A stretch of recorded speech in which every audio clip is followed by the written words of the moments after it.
को नमस्कार। इस वक्त कोरोना की वजह से पूरी दुनिया एक संकट के दौर से गुजर रही है।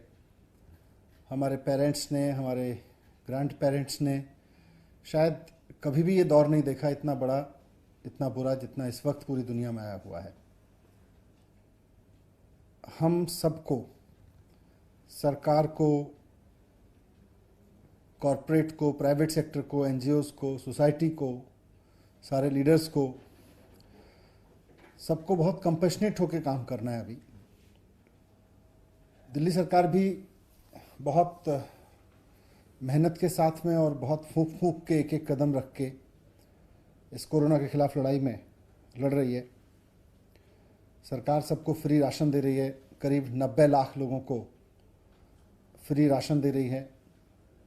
उसके अलावा 10 लाख लोगों को रोज़ाना लंच और डिनर कराया जा रहा है। कई लाख लोगों को मॉनेटरी सपोर्ट उनके अकाउंट में पहुंचाई गई है। कोरोना की वजह से दो सेक्टर सबसे ज़्यादा प्रभावित हो रहे हैं, इकोनॉमी और एजुकेशन। इकोनॉमी के फ्रंट पे भी बहुत सारे काम हो रहे हैं, लेकिन आज एजुकेशन पे मैं बात करने के लिए आपके बीच आया हूँ। और एजुकेशन में गवर्नमेंट स्कूल्स के बच्चों के लिए सरकार ने, जो दिल्ली के गवर्नमेंट स्कूल में पढ़ते हैं उन बच्चों के लिए सरकार ने ऑनलाइन क्लासेस शुरू कर दी हैं। उन्होंने उसमें ऑन फोन क्लासेस ली जा रही हैं, ऑनलाइन क्लासेस ली जा रही हैं और भी कई मीडियम्स के माध्यम से क्लासेस ली जा रही हैं और लेने की तैयारी है। प्राइवेट स्कूल के बारे में मैं कहना चाहता हूं कि प्राइवेट स्कूल दिल्ली में और भारत में, पूरे देश में कंपनियों द्वारा नहीं चलाए जाते, ट्रस्ट द्वारा चलाए जाते हैं, संस्थाओं द्वारा चलाए जाते हैं। ये माना जाता है कि प्राइवेट स्कूल, इस कानून में ये माना गया है कि प्राइवेट स्कूल जो लोग चलाएंगे और जो प्राइवेट स्कूल जो संस्थाएं चलाएंगी वो प्रॉफिटेबल संस्थाएं नहीं होंगी, वो चैरिटेबल संस्थाएं होंगी, वो ट्रस्ट होंगी। तो ऐसे में मुझे अब कई जगह से शिकायत मिल रही है, सरकार को शिकायत मिल रही है कि कुछ स्कूल बढ़ा चढ़ा के फीस चार्ज कर रहे हैं। सरकार से अनुमति लिए बिना बहुत सारे स्कूलों ने फीस बढ़ा दी है। कई जगह से शिकायत मिल रही है कि बहुत सारे स्कूल ट्यूशन फीस के अलावा और भी कई तरीके की फीस चार्ज कर रहे हैं, एनुअल चार्जेस ले रहे हैं, ट्रांसपोर्टेशन फीस ले रहे हैं, जबकि अब तो ट्रांसपोर्टेशन पे कोई खर्चा भी नहीं हो रहा। पूरे पूरे क्वार्टर की फीस मांग रहे हैं बहुत सारे स्कूल्स।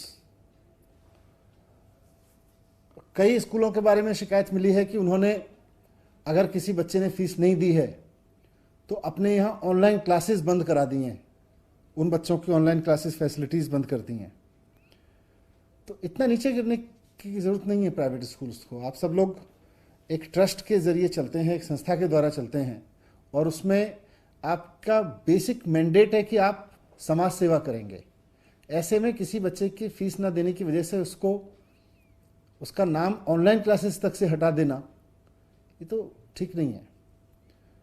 तो इसके बाद, इन सारी चीज़ों के बाद, इन सारी शिकायतों के अध्ययन के बाद में सरकार ने एक फैसला लिया है आज, और अभी एक आदेश जारी किया है थोड़ी देर पहले, जिसमें माननीय मुख्यमंत्री जी के आदेश पर यह निर्णय लिया गया है कि किसी भी प्राइवेट स्कूल को, वो चाहे सरकारी ज़मीन पर चल रहा हो या गैर सरकारी ज़मीन पर, प्राइवेट ज़मीन पर चल रहा हो, उसको फीस बढ़ाने की इजाज़त नहीं दी जाएगी।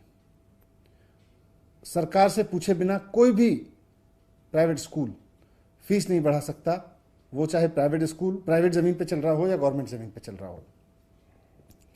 दूसरा, कोई भी स्कूल 3 महीने की फीस डिमांड नहीं करेगा, केवल ट्यूशन फीस डिमांड करेगा, वो भी महीनावार लेंगे। कोई स्कूल पेरेंट्स को 3-3 महीने की फीस नहीं चार्ज करेगा। इसके साथ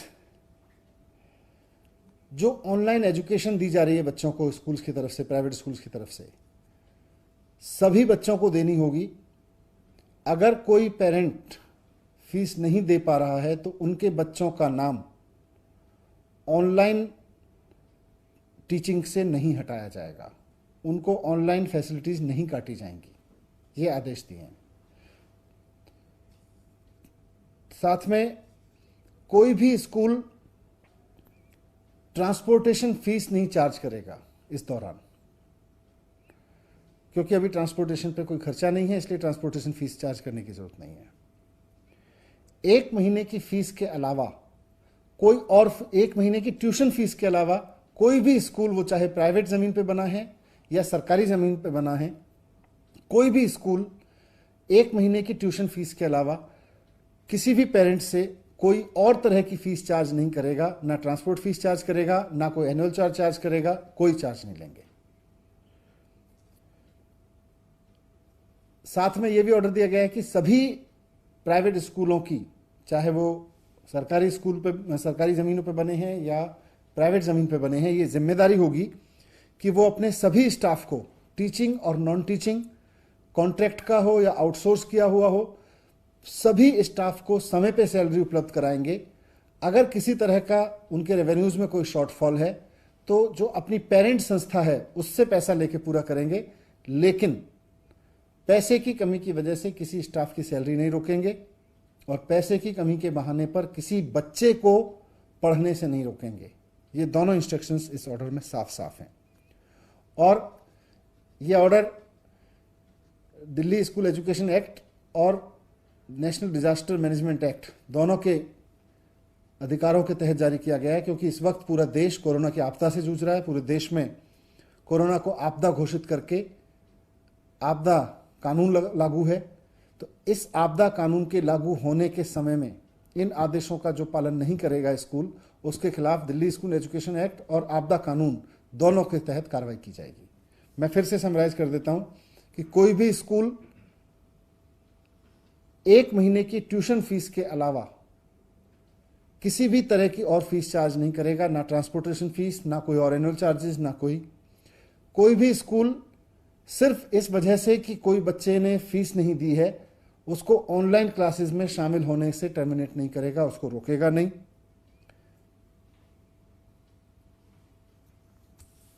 बिना सरकार की इजाज़त के कोई फीस नहीं बढ़ाएगा, जो फीस पहले से थी उसी को अलाउ किया जाएगा, उसके अलावा बढ़ी हुई फीस नहीं चार्ज की जाएगी किसी भी स्कूल में। और साथ साथ सभी स्टाफ को, कॉन्ट्रैक्ट हों या आउटसोर्स किए गए हों, परमानेंट हों, टीचर्स, नॉन टीचर्स, सबकी सैलरी समय पे दी जाएगी। उसके लिए ज़रूरत पड़े तो अपनी पेरेंट संस्था से पैसा लेके दें, और जो इसका पालन नहीं करेगा उसके खिलाफ कार्रवाई की जाएगी।